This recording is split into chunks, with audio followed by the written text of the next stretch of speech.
Bonjour, c'est Gilles sur boursicoté.com. Voici l'analyse technique du CAC 40 pour cette séance du mercredi 16 septembre 2015. Avec une séance haussière aujourd'hui, puisqu'après une ouverture sur un gap haussier non comblé, eh bien le CAC 40 clôture à 4645,84. On regagne plus de 76 points par rapport au cours de clôture d'hier et plus 1,67%. Donc une belle séance de hausse, dans les chiffres en tout cas, puisque nous allons voir que d'un point de vue technique, il n'y a pas grand-chose. Alors la chose qui est importante par contre, c'est que je vous avais dit de surveiller ici cette zone des 4597,18 points. Et bien cette zone elle est franchie sur un gap haussier. Alors le signal est quand même assez intéressant, puisque nous avions ici une tendance baissière qui était confirmée hier, puisque nous avions des plus hauts et des plus bas inférieurs au précédent. Et là donc nous venons casser cette tendance haussière, baissière sur un gap haussier, et donc il s'agit d'un gap de rupture. Gap de rupture qui manque un petit peu de jus. On va le voir sur les indicateurs. Alors le RSI, le stochastique sont toujours neutres. On repasse ici à la hausse, mais d'une manière très faible sur le MACD, et dans un contexte où les volumes et la volatilité restent relativement bas. Alors nous le savons, nous sommes dans une phase d'attente, demain la Fed va donc dévoiler sa décision concernant l'évolution des taux donc de la Banque fédérale. Il y a donc un certain attentisme qui se retrouve ici dans la configuration, donc une configuration qui n'évolue pas beaucoup. On trouve plus d'informations ici dans les bougies, dans le chartisme. Alors, on est toujours dans une zone d'évolution neutre, court terme, tant que les cours ici viennent marquer des plus hauts sur cette zone. D'accord, donc là on verra un petit peu ce qui se passera si le marché repart à la hausse, et tant que les cours ici viennent rechercher cette zone de support.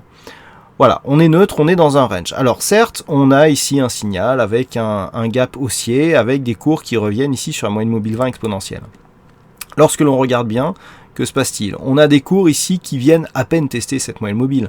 On est venu marquer un point haut, certes légèrement au-dessus, on clôture en dessous.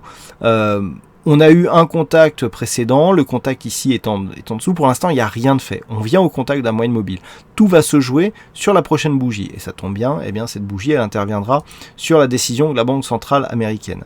Ce qui est intéressant, c'est que par rapport à la dynamique que nous avons, on confirme donc cette évolution de gap. Je vous disais que tant qu'on était en dessous ici, on surveillait une rupture éventuelle de cette zone des 4496 points.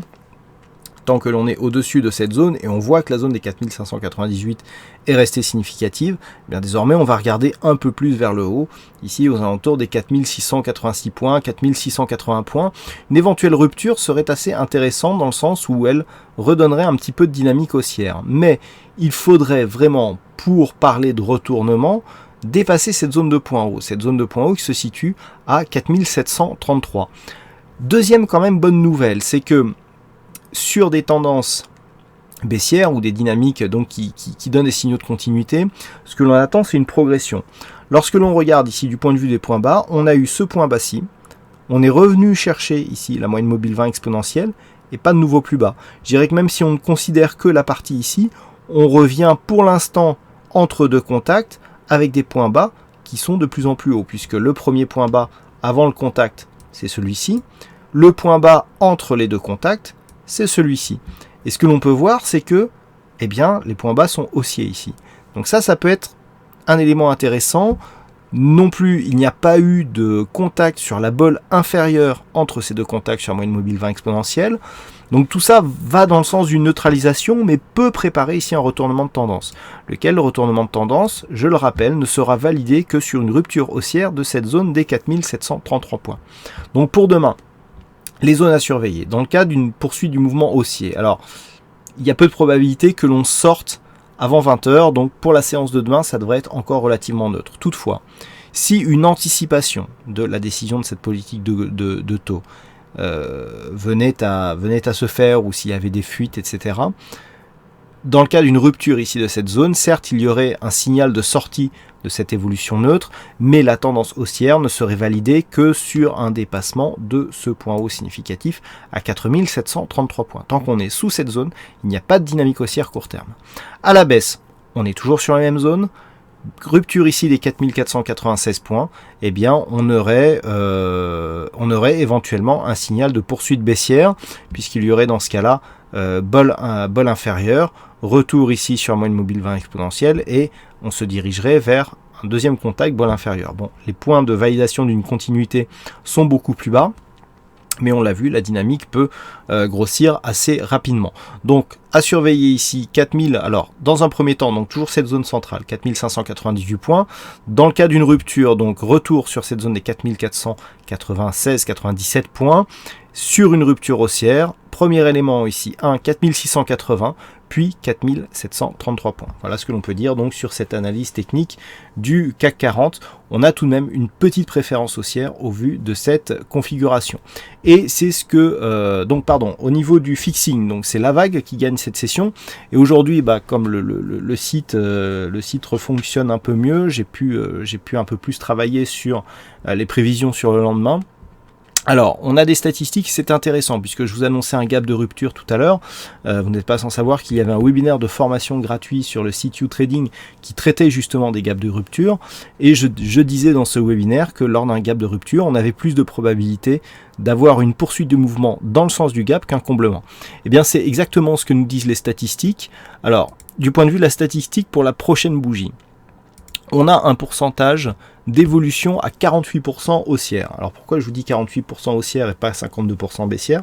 Tout simplement parce que le potentiel de gain est plus important à la hausse qu'à la baisse. C'est-à-dire qu'avec 40%, 48% de bougies, pour la prochaine bougie haussière, eh bien on a plus de gains qu'avec les 52% de bougies baissières. Donc on peut avoir, suite à cette bougie, soit une bougie plutôt ample et haussière, ou alors une petite bougie baissière.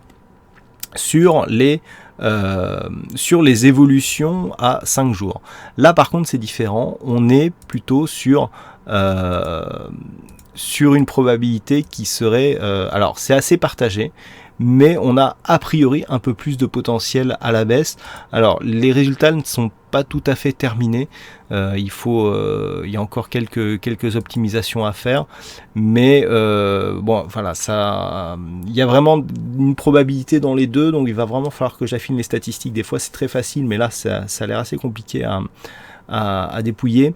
C'est tout de même assez partagé, on a a priori un meilleur ratio gain-perte sur les signaux acheteurs, mais peut-être plus de profit sur les signaux vendeurs. Donc vous aurez plus de précision dès demain matin, donc sur quand ces statistiques seront diffusées, mais ça risque d'être assez partagé donc sur ces statistiques.